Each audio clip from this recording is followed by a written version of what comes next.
সব জায়গায় এখন একদম নির্লজ্জ দলীয়করণ চলতেছে। এটা কি কোটা নয়? নতুন বাংলাদেশে আমরা যদি তাদের সাথে বেঈমানি করি, আল্লাহ কি আমাদেরকে ছেড়ে দেবেন? আমরা সবাইকে আহ্বান জানিয়েছিলাম, এই শহীদ, এই আহতদেরকে সম্মান করুন, শ্রদ্ধা করুন, তাদের আকাঙ্ক্ষা বাস্তবায়নে এগিয়ে আসুন।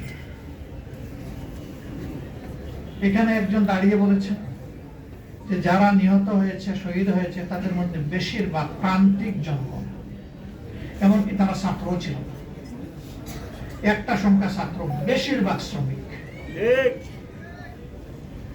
সেই শ্রমিকের কি কোন কোটার দাবি ছিল?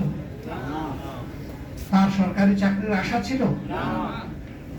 সে ওঠার জন্য যায় নাই, সে গিয়েছিল ফেসিবাদ মুক্ত একটা বাংলাদেশ দেখতে। আজকে সবই রয়ে গেল। সেই কোটা অত্যন্ত নিকৃষ্টভাবে এখন বাস্তবায়ন হচ্ছে। বিশ্ববিদ্যালয়ের জেলা পরিষদের প্রশাসক, তারপরে ব্যাংক, বীমা কর্পোরেশন, সরকারি, বেসরকারি, আধা সরকারি সেক্টর, সব জায়গায় এখন একদম নির্লজ্জ দলীয়করণ চলতেছে। এটা কি কোটা নয়?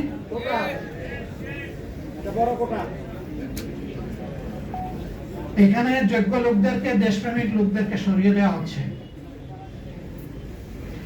বাছাই করে করে অসৎ, দুর্নীতিপরায়ণ লোকদেরকে প্রধান জায়গায় পদায়ন করা হচ্ছে, যেন একটা দুর্নীতির স্বর্গরাজ্য কায়েম করা যায়।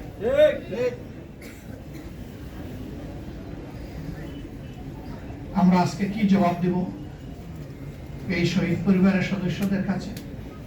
কি জবাব দেব জুলাই যোদ্ধাদের কাছে, যে আকাঙ্ক্ষা নিয়ে তারা যুদ্ধ করেছিলেন, তাদের সন্তানরা জীবন দিয়েছিলেন? আমাদের কি জবাব? চিঠি লেখে খালি হাতে যুদ্ধ গিয়ে জীবন দেওয়া আনাসের মা বাবার কাছে আমাদের জবাব কি?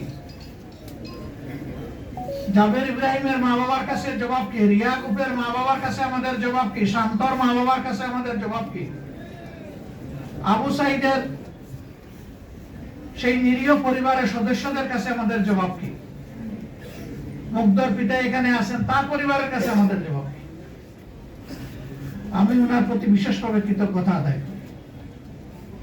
চেষ্টা করেছি আমি এবং আমার সহকর্মীরা ঘুরে ঘুরে শহীদ পরিবারে গিয়ে তাদের দোয়া নিতে। আমরা তাদের পরিবারে গিয়েছিলাম, মেহরবানি করে ওনারা আমাদেরকে সুযোগ দিয়েছিলেন যাওয়ার।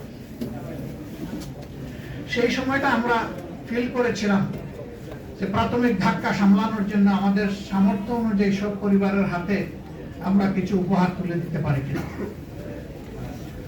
এই পরিবারের গর্বিত অভিভাবক তিনি বলেছিলেন, আমার ছেলেটি ছাত্র হলেও ফ্রিল্যান্সার ছিল। আমার যতদূর মনে পড়ে তিনি বলেছিলেন যে সে তার পার্সোনাল অ্যাকাউন্টে আমাদের জন্য 24 লক্ষ টাকা রেখে গিয়েছে। এই টাকা আমাদের ফ্যামিলি চলছে, আপনারা এসেছেন, বলেছেন, আমরা খুশি, এটা আমাদের লাগবে না। সবচেয়ে গরিব পরিবার থেকে এটা দিয়ে দেন। এখানে যারা জীবন দিয়েছে, যাদের সন্তান চলে গিয়েছে, সেদিন তাদের প্রতি আমার রেসপেক্টের মাত্রা অন্য উচ্চতায় চলে গেছে। আমি বলেছিলাম তার নামে ভালো কিছু করেন, বলছে ওইটাও তো সে রেখে গেছে।